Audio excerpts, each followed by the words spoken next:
Upstate Medical University in Syracuse, New York invites you to be the informed patient with the podcast that features experts from Central New York's only academic medical center. I'm your host, Amber Smith. Early detection is important in treating skin cancers. Today, I'm talking about what's important to know about skin malignancies with Dana Ruth. She's a family nurse practitioner at Upstate. Welcome to the Informed Patient, Ms. Ruth. Thank you for having me, Amber. What are the most common types of skin cancers? Probably the three most common types of skin cancers that we see in dermatology clinic are basal cell carcinoma, squamous cell carcinoma, and melanomas. How do you tell them apart? Do they look different? They each have unique qualities to them, and I can kind of walk you through a little bit of what things look like. Okay. So basal cell skin cancers are more or less like an old acne or an old pimple that never quite heals. They're kind of red, they can be raised, they can have a little bit of some flaking skin on them, but it's kind of like patients will say to me, I still have this pimple that never went away. And then squamous cell, do they look similar to basal cell? Squamous cell skin cancers can look similar to basal cells, but these have more of like a scabbed appearance. They will grow much faster, so it's not something that will linger for a long time looking the same. They will be like a scab on the skin, usually in an area where your skin is sun exposed, and they look like they never heal. And they also will get bigger quickly over like a period of a few weeks. And then melanoma. Melanoma looks different than either of these. Melanoma typically is like a mole that changes or a beauty mark that changes in its size, shape, color, its overall appearance. Now, are all three of these caused by UV radiation or sunburns? Yes and no, kind of a double-edged question. People who have a long history of chronic sun exposure are definitely more prone to these types of skin cancers. We see, I think now with the use of certain types of medications that can alter your immune system, patients are actually a little bit more at risk of development of these cancers now. So it's even more important to stay out of the sun or to guard yourself from the UV radiation? If you're a person with certain types of medications, yes, you're likely getting guidance from your healthcare provider about being in the sun and sun exposure, especially if you're on these types of medications. But in general, if you've got a long history of being outside in the sun, not protected. So if you're somebody who works outside all year round, or if you were somebody growing up like in the 60s, 70s, 80s, when we weren't prone to wearing sunscreen or having sun protection, and you were out in the sunshine every day, you're at risk because of all the time you spent outside. So people who have spent time outside or have jobs outdoors, or people who are immune suppressed or on medication that suppresses their immune system, they're at greater risk for skin cancer then too, right? Yes, they would be correct. What advice do you give patients about marks or moles that they find on their bodies? When should they get concerned? What should they be looking for? For people who have any kind of concerning spot on the skin, one of the easiest things to do is to talk with your primary care provider. Give a call to the office and let them know that they either have something that has changed or they have an area on the skin they're concerned about. And that's kind of your first step, especially if you're somebody who doesn't have a dermatologist. If you're seen by your primary care provider, they can at least take a look at the area. And if it doesn't look like it's a skin cancer, usually they can kind of put your mind at ease. But if they themselves are unsure, they would make the recommendation and a referral to dermatology for further evaluation. Do any of these marks or moles, do they turn tender or painful? Do they have a certain sensation to them?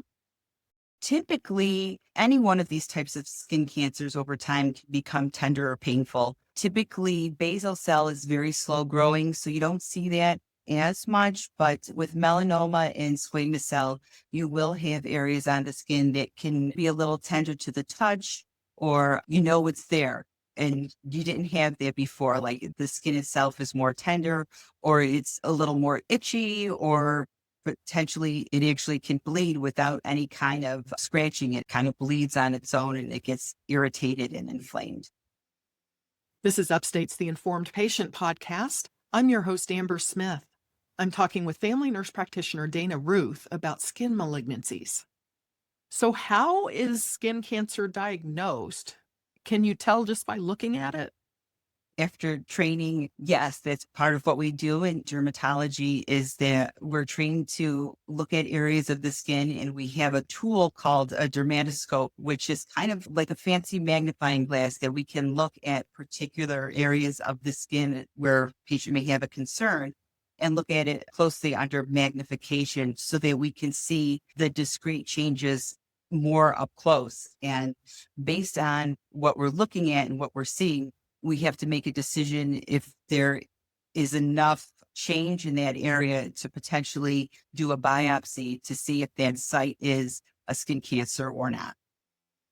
Now, are skin cancers related to other cancers that might be happening in the body, or that maybe the person is a cancer survivor of a different kind of cancer and now they have a potential skin cancer? Are they related like that?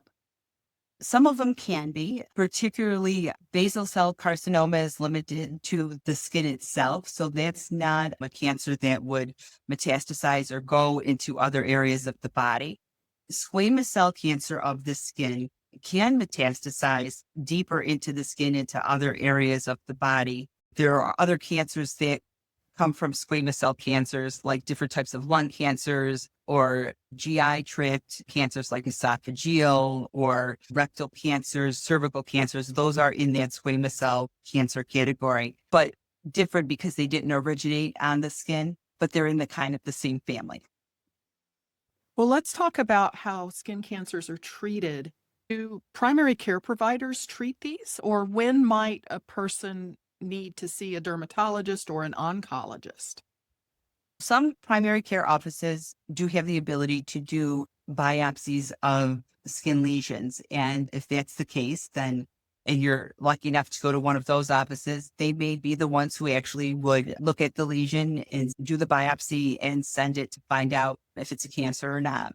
If that's the case, that typically, if you're diagnosed in your primary care office, they would maybe send you then either to a dermatologist or a surgeon for further removal of that area of skin cancer or around it.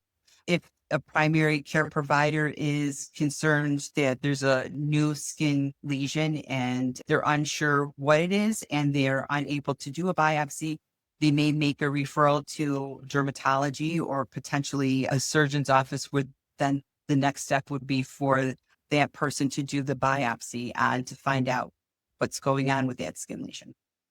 So you have to find out what it is first with the biopsy before you do a surgery, really? Yes, that would be correct. Now, are most skin cancers treated with surgery?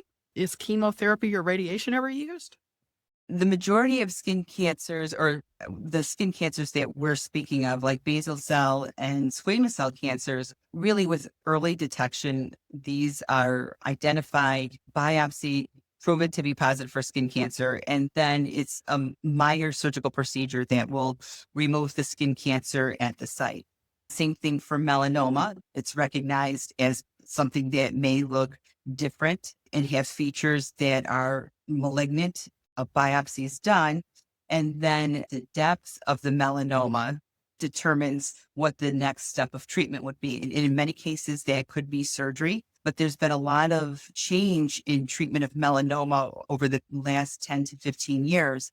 And there's other options that are available for treatment of melanoma, which may include surgery, but also could include other types of treatment, which would fall under the aspect of an oncologist for systemic treatment, like biotherapy that you would get through an IV on a regular basis. Now, what happens if you end up having a problematic mole or something where you can't see it on your back, say? then it goes unrecognized, undiagnosed, untreated. Will a skin cancer just keep growing and getting bigger or deeper? What Yes. happens? Yes, that would happen, especially things like melanoma, which can be very fast growing. These types of cancers are definitely more aggressive and they do become metastatic in nature, meaning that they can go to other areas of the body outside of the skin. Melanoma is particularly dangerous because it can get into your lymph nodes and travel to other places like the brain, the liver, the lung. And if it gets to their point, then you're kind of beyond the point of surgery. And then other types of treatment is the way you would have to go. And that's when you'd be referred to an oncologist for that. Well, before we wrap up, let's talk about the best ways to prevent skin cancer. Is sunscreen adequate? The sunscreen is a tool that we have to help us enjoy the sunshine. I never want to say to somebody, don't go out in the sun because that's not healthy for you either. But I will say use of sunscreen does cut down on the dangerous ultraviolet radiation that we absorb into our skin. So it's helpful. But wearing things like protective clothing, wearing a hat, finding shade, not going in the sun during peak hours, like from 11 to 2 throughout the daytime, or even breaking up how long and how often you're staying in the sun is also very helpful. Is there any amount of tanning bed use that is safe? Oh gosh, no. No. What I've said on numerous occasions is if it looks like a coffin, you probably shouldn't get in it. And just in general, that's what it looks like to me. And it's just an enormous amount of risk that you're taking every time. Well, I guess I'll say it like this. Any history of indoor tanning increases your risk of developing basal cell carcinoma before the age of 40 by 69%. Wow. So yeah, that's pretty significant when you think about it. I appreciate you making time for this interview, Ms. Ruth. Thank you very much for having me and stay safe out there. My guest has been Dana Ruth, a family nurse practitioner at Upstate.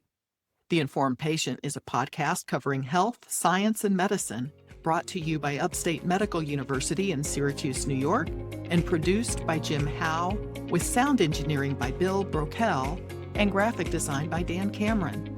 Find our archive of previous episodes at upstate.edu/informed. If you enjoyed this episode, please invite a friend to listen. You can also rate and review the Informed Patient podcast on Spotify, Apple Podcasts, YouTube, or wherever you tune in. This is your host, Amber Smith, thanking you for listening.